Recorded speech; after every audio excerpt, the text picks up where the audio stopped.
Ladies and gentlemen, welcome to the Bullpen.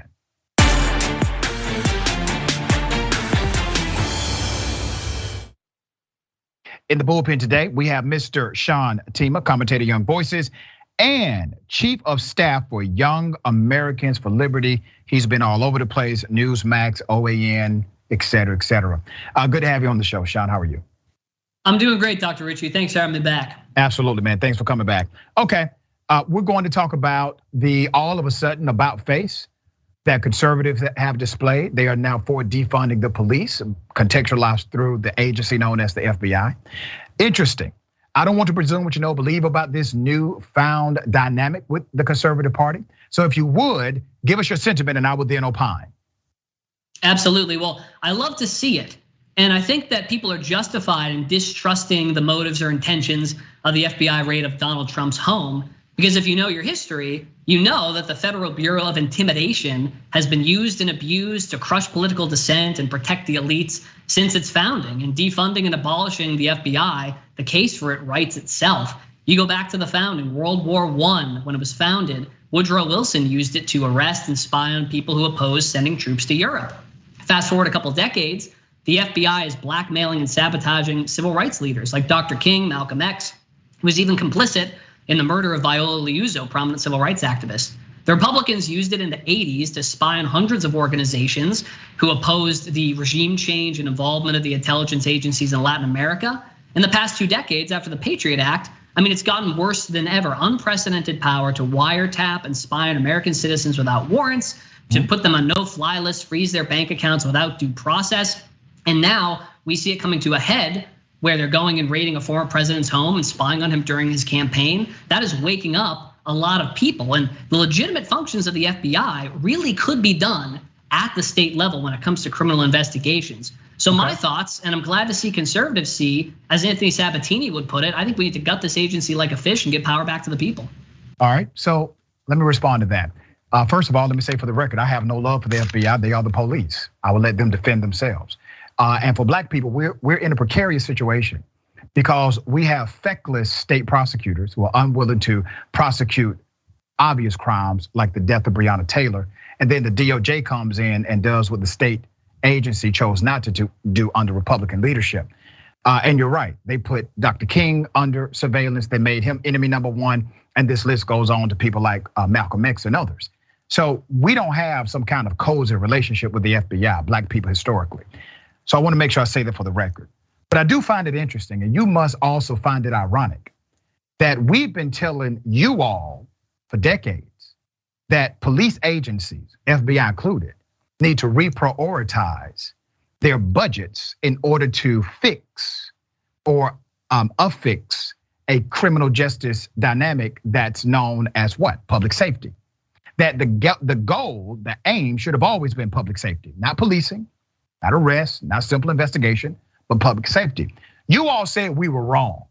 When we said defund the police, you all said we were wrong, that we were anti-police. We're anti-bad police, just like you would say you're anti-bad FBI. But let's be very clear. On your social media, sir, you now have a tagline, you say defund the FBI, am I correct? Yes, sir. When did you put it up? Well, I put it up right when it was hot and when people would start accepting the message a little more. When did you put it up? I put up defund the FBI a couple weeks ago, and 2 years ago, after George Floyd was killed, my organization went out and we provided solutions as how we could reform the police to prevent things like this from happening, qualified immunity, ending that, ending no-knock warrants. I'm with you. I'm with you. I'm a libertarian. I think we agree on a lot more. Yeah, we actually do connect in some areas, and we discussed that before. But you recently put up defund the FBI. Now, are you willing to join me and say we need to defund the police? I think we need some real police reform. I do think we need to end qualified immunity. I think we need to end police militarization. Wait a minute, brother. You can say defund the FBI. Cool, no problem. We need to reprioritize policing budgets in the FBI. I'm good with that. Are you willing to also say defund the police? I prefer defund the police state. I think militarized police is a great problem. I mean, these people have tanks. These people are abusing rights. And I think that that's a problem. I think that the police state as a whole is a greater issue. And you see defund the police, though, being targeted with a lot of proposals that don't actually defund the police as much as they do reprioritize budgets and have that spending go toward some programs that are somewhat specious and that I don't necessarily think will fix the problem. So I'm happy to say defund the police state, as I think that encompasses, the whole issue. Do you think it's telling that we are now somewhat in agreement that police offices, police divisions have been utilized in an adversarial manner against humanity? Now, when we said it was happening to black folks, you all didn't ride with us.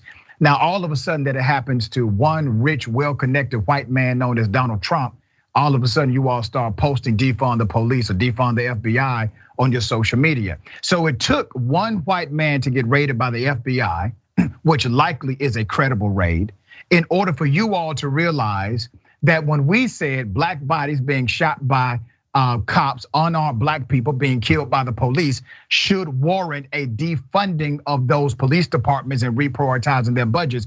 You all said that we were antithetical to police, that we were antithetical to law and order, that we were adversarial to the United States of America. So why is it that you all get to enjoy a narrative of being patriots when you say defund the FBI, but when Black Lives Matter said defund the police, you all said that we were somehow antithetical to the movement of the country?